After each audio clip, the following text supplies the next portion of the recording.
Saludos, en esta oportunidad voy a desarrollar el examen de nombramiento que se efectuó este viernes 30 de agosto, pero del área de razonamiento matemático. También soy docente del área de matemática, espero que les guste este primer video que voy a realizar de la solución de un examen.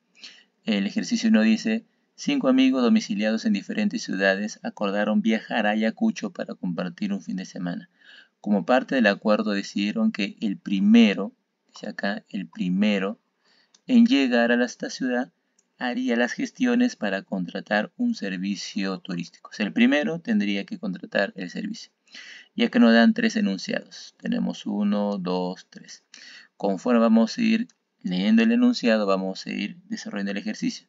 Dice: Walter llegó tercero. Esa es una afirmación, entonces ponemos Walter.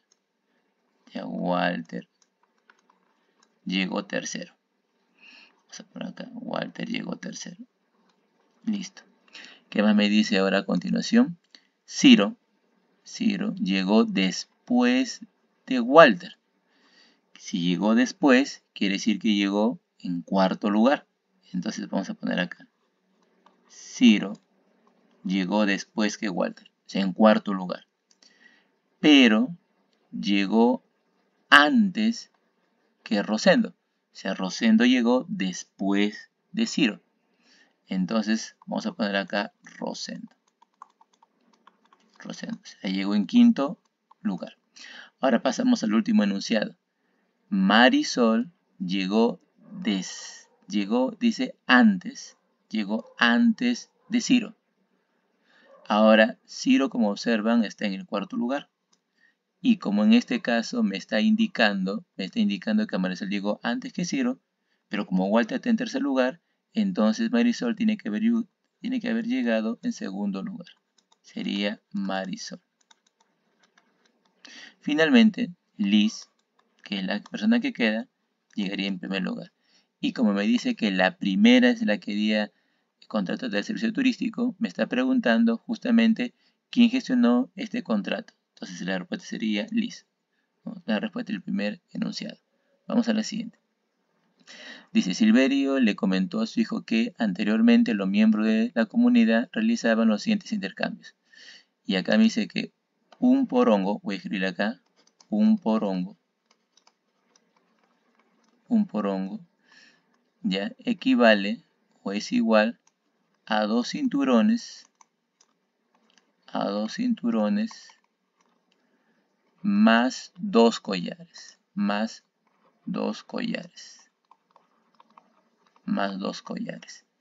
Ahora me dice, por otro lado, me dice que un porongo, es igual a tres collares,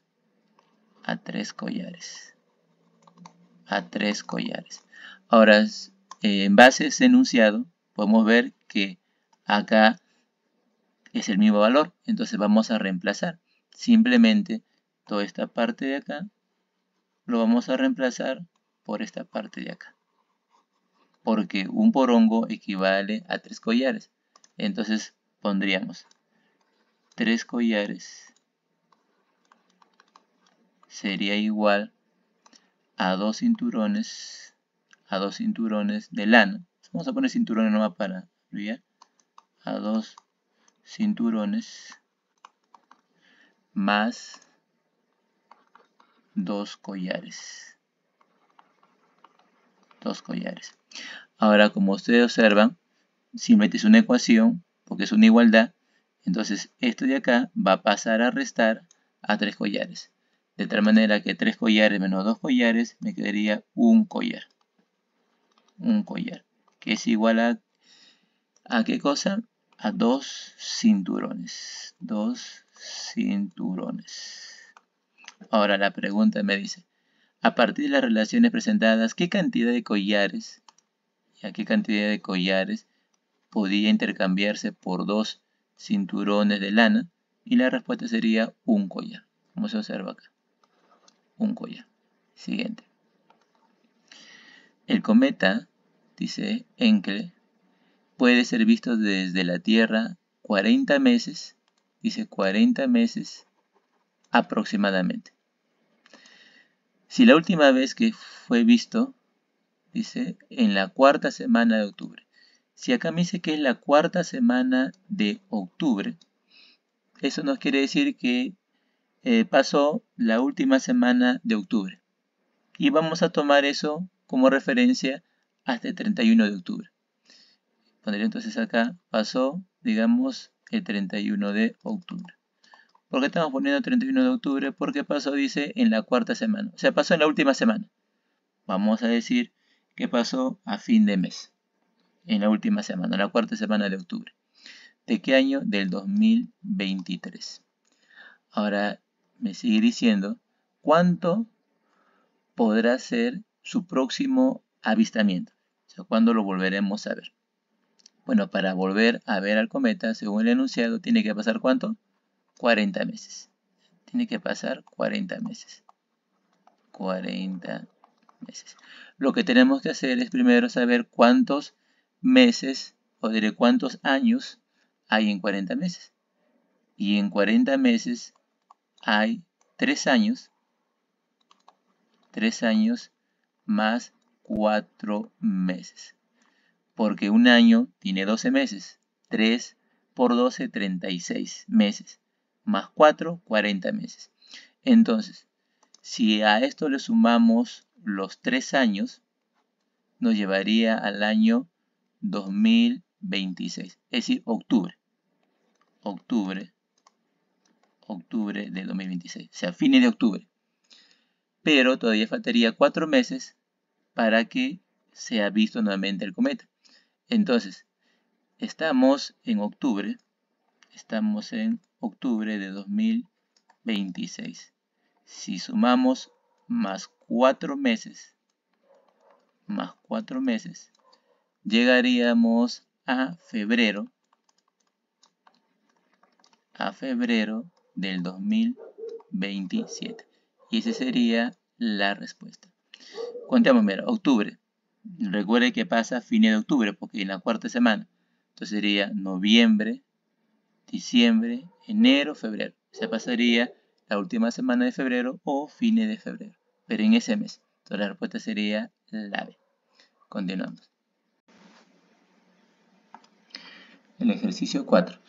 Dice, después de realizar un estudio de suelos para la siembra de papa en cierta zona, un ingeniero agrónomo recomienda a los agricultores que para el abonamiento aplique 120 kilogramos de nitrógeno. Vamos a poner acá.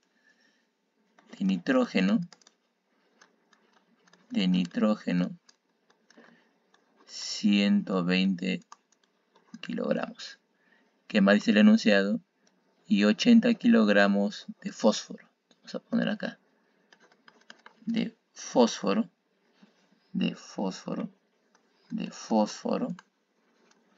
Ya, nos está diciendo que va a aplicar 80 kilogramos a 1 hectárea, ¿no? Por cada hectárea.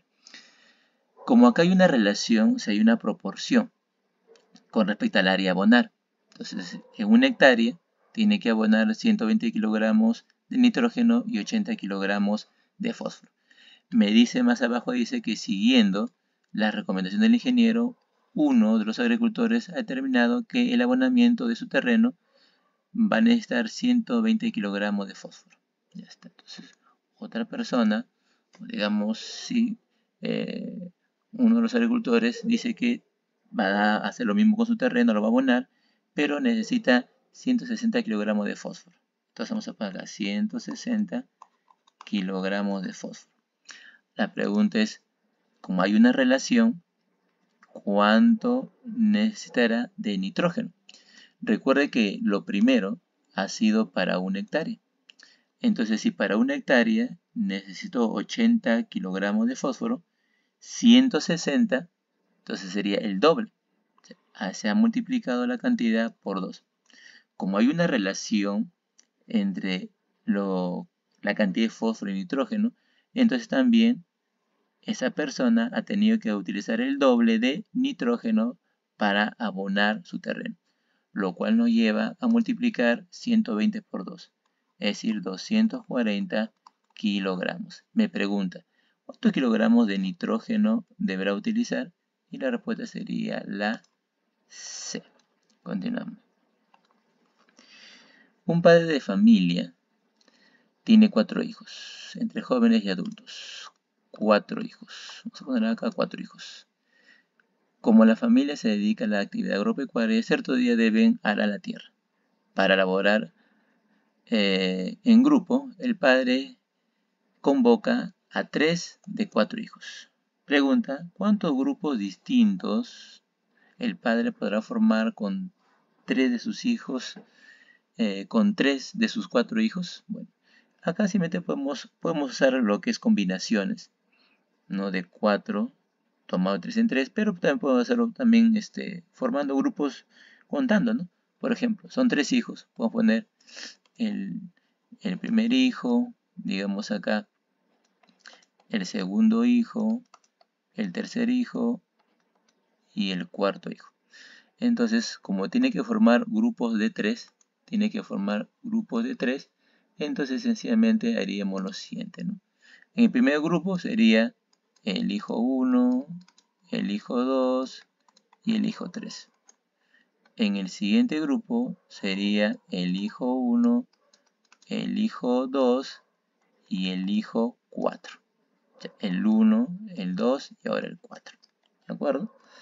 Ahora, en el siguiente grupo sería el hijo 1, el hijo 3 y el hijo 4. Ya está. El hijo 1, el hijo 3 y el hijo 4. Y el último grupo a formar sería el hijo 2, el hijo 3 y el hijo número 4. De tal manera que cuántos grupos puede formar el padre, ¿no? Si convoca 3 de sus 4 hijos y va a formar 4 grupos, como hemos hecho ahí el conteo. Muy bien, continuando con el siguiente ejercicio. Dice, la 6. En el Perú, según las cifras PROMPERÚ y MEF, en el año 2023, el turismo aportó más del 25% del Producto Bruto Interno del país. Al respecto, un columnista de una revista menciona lo siguiente. En el primero es referencial, ¿no? Lo que nos interesa es lo que está sombreado. Dice, si una región promueve patrimonio cultural, dice a continuación, entonces va a experimentar o experimenta, vamos a poner acá, experimenta un aumento de turismo. Entonces podemos decir lo siguiente, ¿no? Si P, entonces Q. Ahora, teniendo la misma idea, hacemos la siguiente. Si la región experimenta un aumento de turismo, entonces genera empleo. La primera parte, si una región experimenta un aumento de turismo, es este valor de Q, de esa proposición. Entonces ponemos Q, entonces genera empleo. Esta es una nueva proposición, ponemos R. Ahora, en este caso, la forma, maestros, de solucionar de manera rápida esta es lo que se repite se elimina. Entonces, se elimina este, se elimina este. ¿Qué me queda? Que si una región protege y promueve su patrimonio cultural, entonces genera empleo. Pensando, justamente teniendo presente eso, la respuesta sería la A, que dice, si una región protege y promueve su patrimonio cultural, entonces genera empleo. O sea, esta parte de acá con esta parte de acá. Continuamos. A ver, en un diálogo sobre algunos países del continente africano, como Kenia, se dice la siguiente frase, ¿no? Los kenianos son africanos. Entonces podemos hacerlo de esta forma, ¿no? Utilizando un poco lógica de clase, ¿no? Podemos poner que eso representa todos los africanos. Y dentro de los africanos, ¿ya? Están los kenianos. Entonces tiene que ver con la expresión, ¿no? Todos los kenianos, o sea, todos los kenianos son africanos, ¿no? Ahora, pensando en ese gráfico de lógica de clases, hacemos lo siguiente. Dice, Ayubu, Dalila y Jamala residen en África. entre los siguientes enunciados referidos a ellos, ¿cuál es necesariamente verdadero? A ver, empezamos con el primer enunciado. A ver. Si Dalila es africana. O sea, si Dalila es africana, me dice, entonces es keniana. Vamos a ver si eso es cierto o falso. A ver, me dice que Dalila será keniana si es africana. Pero si tú haces acá, si Dalila no necesariamente tiene que ser africana para que sea keniana. Porque puede haber personas que son africanas, pero no son kenianas. Entonces, en ese caso, el primer enunciado sería falso. El primer enunciado sería falso. Recuerde, me está que dice que Dalila es africana, entonces es keniana. O sea, me dice, si es africana al 100%, entonces será keniana. Pero como observan, puede haber africanos que no son kenianos. Entonces la primera tiene que ser falso. Ahora, el que sigue. Dice, Ayubu no es keniano.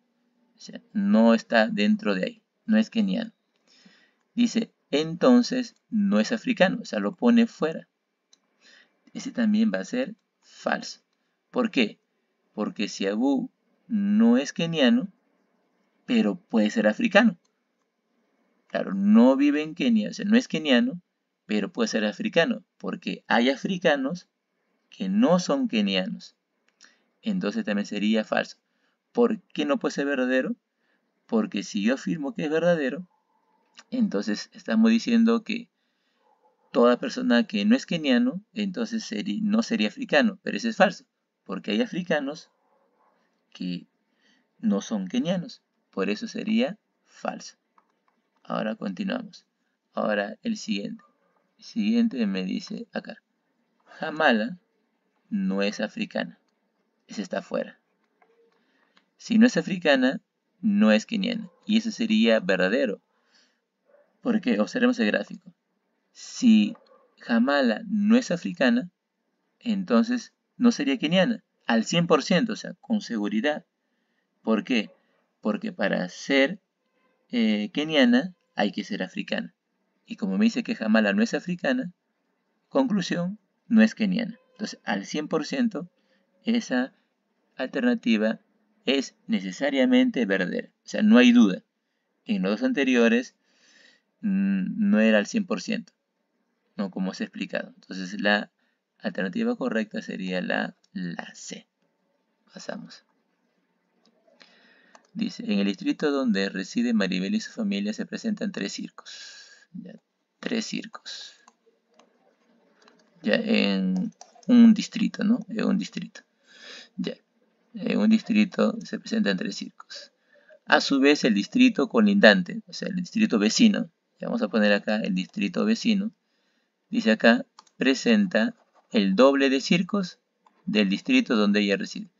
Bueno, en este caso nuestro simplemente sería 2 por 3 es igual a 6, que es el doble.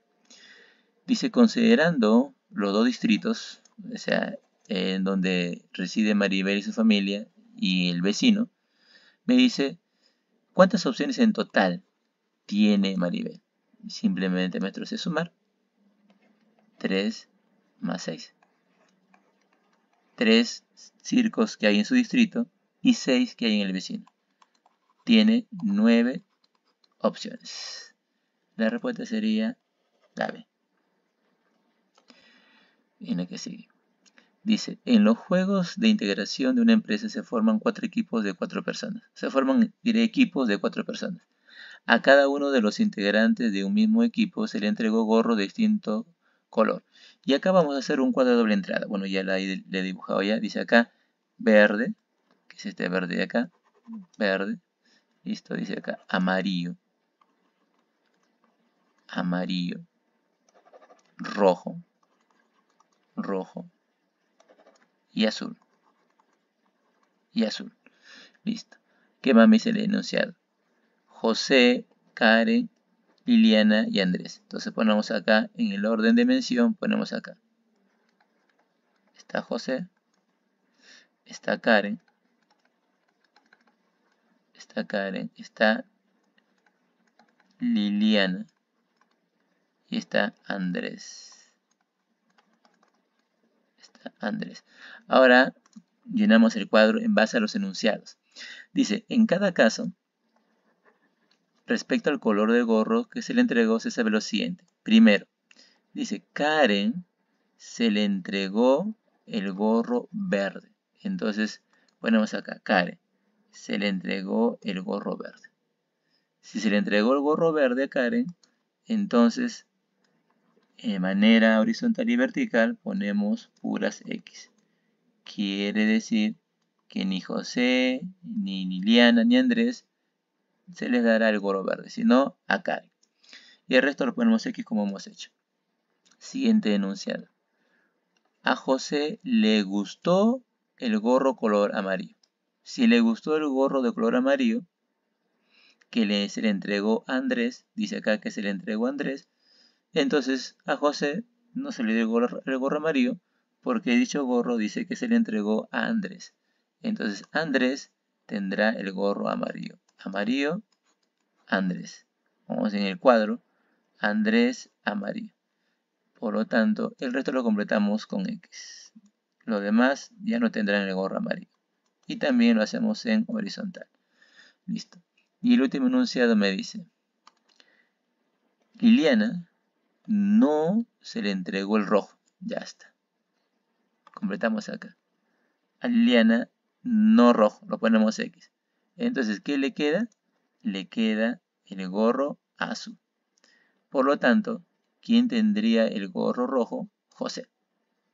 Porque si a Liliana se le entrega el azul, entonces acá en la parte de arriba, José ya no tendría acceso a ese gorro. Por lo tanto, sería el rojo.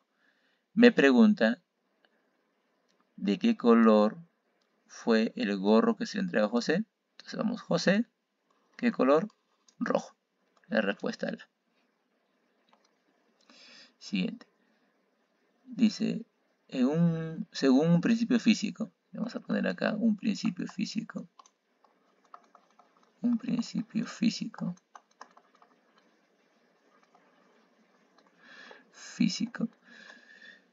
Se cumple lo siguiente. Me dice acá, vamos al principio físico. Dice acá, si una zona geográfica, dice, se encuentra a mayor altitud, vamos a poner acá, mayor altitud, mayor altitud. ¿Qué pasa si tiene mayor altitud? Dice, entonces,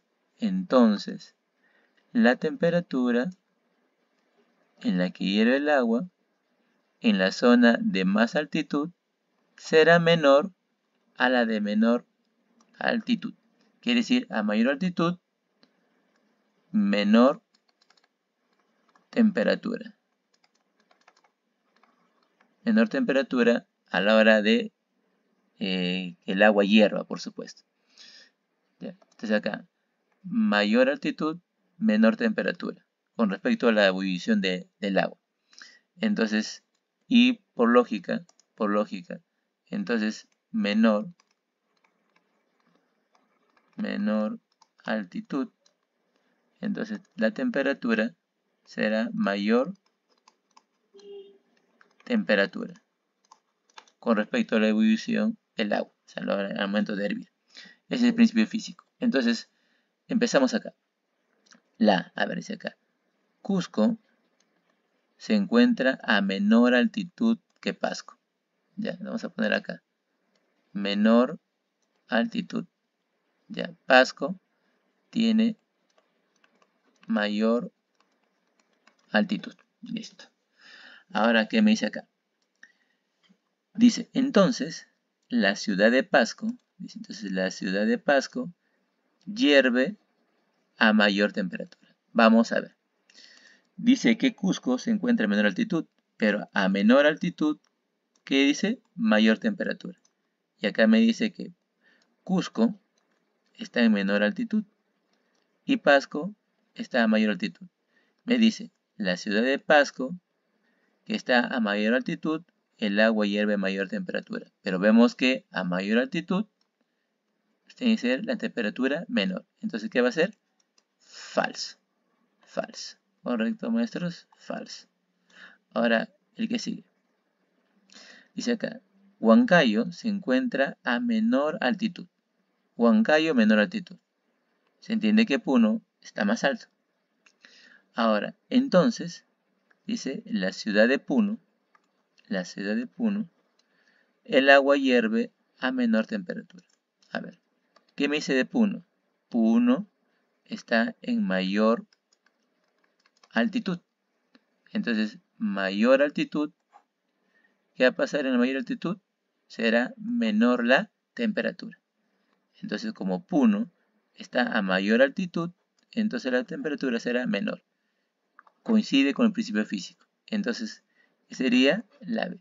Con eso, maestros, ya no tendríamos que ir a analizar el siguiente, porque esa sería la respuesta, ¿no? Si lo comprobamos con el principio físico, será también falso. Entonces la respuesta ahí sería la B. En un examen, maestros, al encontrar la respuesta, ya pasamos a la siguiente, ¿no? Dice, Marcela y sus padres visitaron una feria de juegos. Cada uno de los juegos tiene establecidas ciertas restricciones de estatura para ser usado o para ingresar a él. Esto se aprecia en el siguiente cuadro. Y ahí están los datos. Me dice, por su estatura, Marcela solo puede ingresar a 3 juegos. O sea, solo ingresó a 3 juegos reportados. ¿Cuáles fueron? Vamos a ver. Lo podemos hacer de esta forma, ¿no? Quizás puede haber varias formas de hacerlo, pero vamos a hacer de esta forma. Bien. A ver, vamos a poner una pequeña escala acá nomás. Una pequeña escalita acá. Una pequeña escalita acá nomás. Vamos a demostrar acá una pequeña escala. Y lo hacemos. Listo. A ver. Vamos a ver acá. Acá vemos la menor es 80, ¿no? Sería acá 80. Vamos a poner acá 90. 100. Vamos a contener un poquito por acá. 100. 110. Y 120. Y ahora si pasamos acá al ejercicio acá.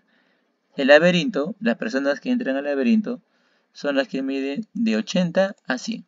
De 80 a 100. Vamos a poner acá L de laberinto. Son las que viven de 80 a 100. O sea acá, de 80 a 100. Cuatrimotos. Vamos a poner ahí, cuatrimotos nomás. De 120 a más. Es decir, más o menos por acá, ¿no? Acá, a más. O sea, a más altura. Vamos a mover un poquito más. Que se puede distinguir. Ya está, a más. Ahí está, cuatrimotos. Listo. Continuamos por acá.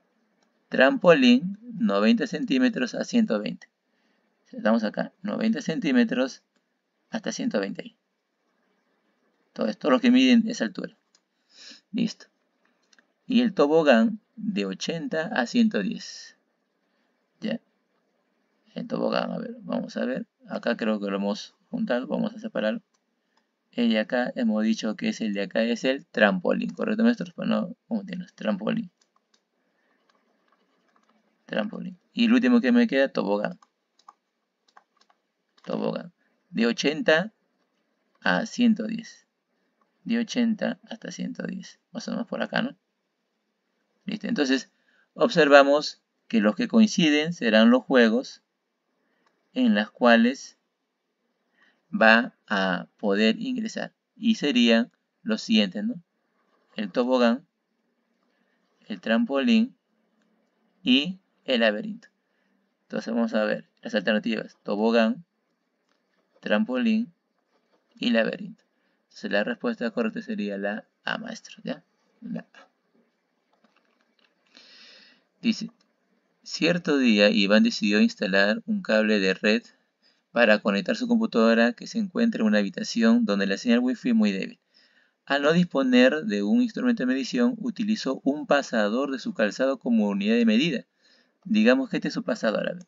Digamos este es su pasador, ¿ya? Ese fue su unidad de medida, me dice el ejercicio. Su unidad de medida. Ahora me dice, no convencional. Al medir la distancia requerida, determinó que necesitaba un cable de 42 unidades. O sea, necesitaba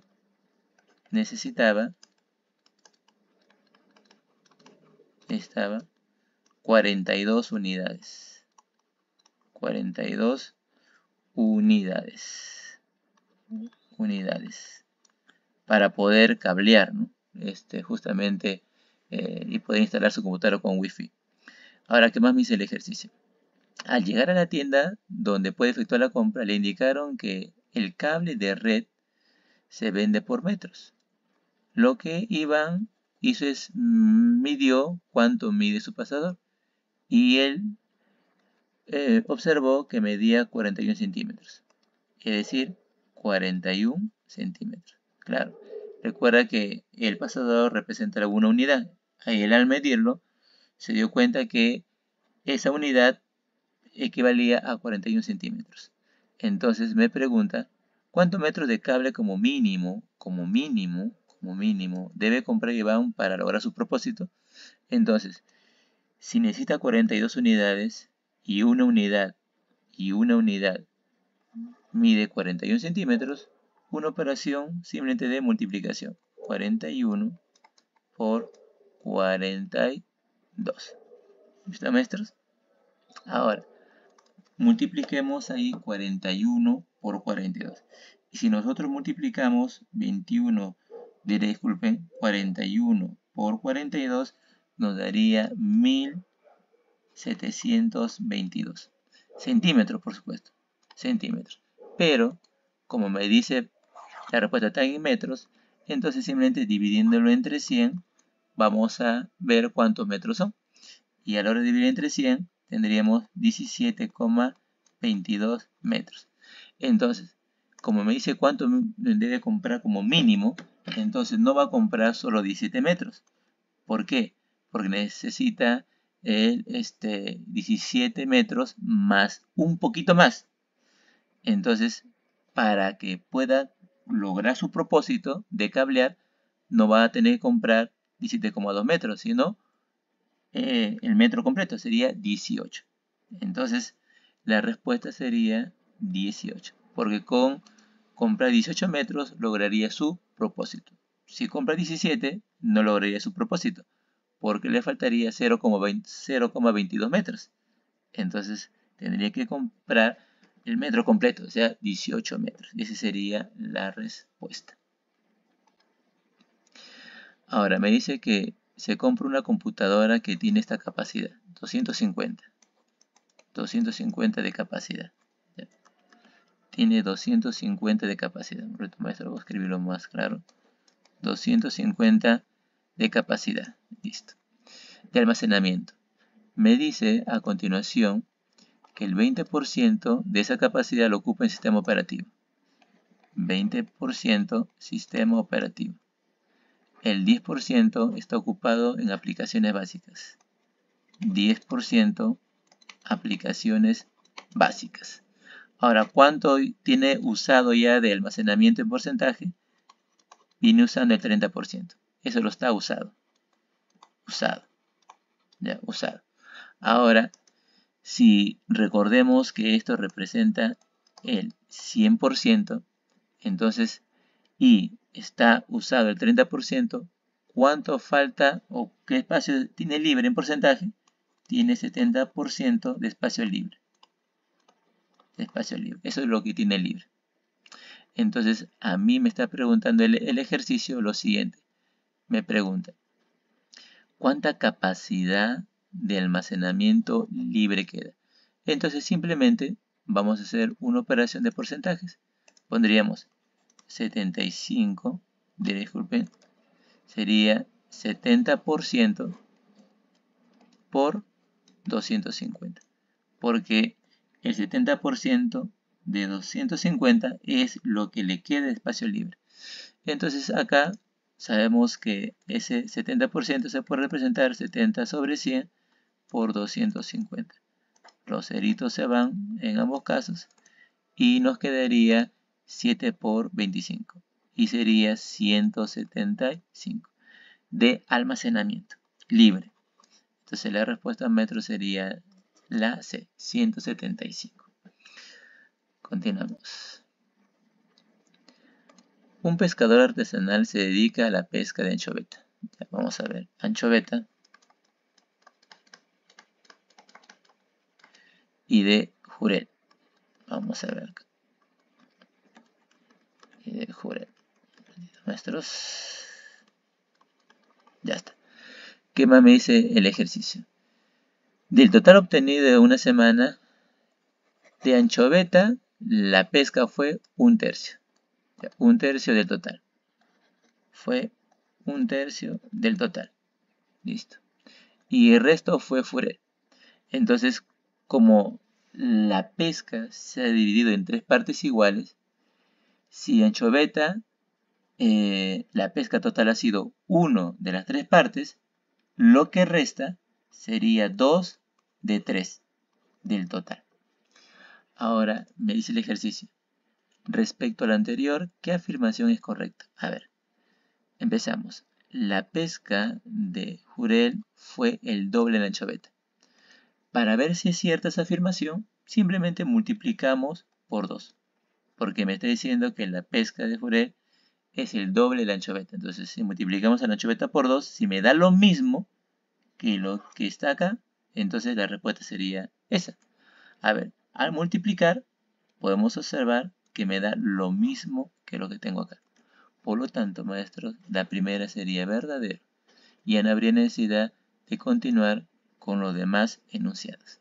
Pasamos al siguiente. César elegiría entre algunas opciones de carrera profesionales que ofrece una universidad. Para ello, él revisa los planes de estudios de dichas carreras. Al culminar esta revisión, César afirma lo siguiente. Dice, vamos a hacer acá también una rayita. Si elige estudiar social, dice, entonces, claro, hay una condición primero, si elige estudiar trabajo social, entonces va a llevar el curso de estadística descriptiva. ¿Listo? Recuerden que en este caso tiene que ocurrir P para que ocurra Q. Quiere decir, sería P, entonces Q. O sea, tiene que ocurrir lo primero para que ocurra lo siguiente. O sea, tiene que elegir trabajo social. O sea, elige trabajo social, eso le llevaría a tomar el curso de estadística descriptiva. Ahora, vamos a ver, dice, ¿cuál de las siguientes alternativas equivale a la afirmación de César? Vamos a ver cuál es la alternativa correcta. En la primera, maestros, lo descartamos, porque me dice, si elijo no estudiar, y también dice acá, y no llevar el curso de estadísticas. Entonces, no habría equivalencia, habría una negación en ambos casos. Me está que pide buscar una equivalencia en la afirmación, o sea, una expresión que me dé el mismo resultado de lo que hemos señalado de rojo. Entonces la primera va a ser falsa. Y no habría necesidad de analizarlo, maestros, ya se vamos descartando, ¿no? Ahora, en la que sigue, dice, si quisiera llevar el curso de estadísticas. Dice acá, debería estudiar, dice, trabajo social. En este caso, también va a ser falsa, maestros. ¿Por qué? Porque en este segundo enunciado, primero aparece que la persona elegiría el curso de estadística descriptiva. Dice ahí, si quisiera elegir. Quiere decir que para que ocurra lo segundo, o sea, para que ocurra esto de acá, de que estudie trabajo social, él tendría que, digamos, venirse la idea de estudiar curso de estadística descriptiva. Por eso dice, si yo quisiera llevar estadística descriptiva, si yo veo los temas y elijo, ya, voy a elegir estadística descriptiva, si eso ocurre, entonces debería estudiar la carrera de trabajo social. Pero en el enunciado de arriba menciona que lo primero que tiene que ocurrir es elegir trabajo social. Para que ocurra lo segundo, o sea, trabajo social le llevaría a estudiar estadística descriptiva. El enunciado C dice, llevaré el curso de estadística descriptiva. Mira, dice llevará, o sea, dice acá, lo va a llevar si elige trabajo social. Entonces, en este caso, tendría que ocurrir lo primero para que ocurra lo segundo. ese llevaré. Es decir, que eso ocurre después. ¿Después de qué? De que elija trabajo social. Entonces, ella es equivalente a al primer enunciado. Entonces, esa sería, maestros, la respuesta en la número 15. De esa manera, maestros, hemos hecho la solución al examen de razonamiento matemático. Bueno, este es mi primer video que he hecho de matemática. Nunca lo he hecho, pero espero que ustedes, si desean que siga desarrollando temas de matemática o quizás también de los concursos que se están presentando, le den like a mis videos para poder seguir subiendo más. Gracias mejor por prestar atención a mi primer video con respecto a la solución de este examen de nombramiento que se realizó el viernes 30 de agosto. Muchas gracias, maestro.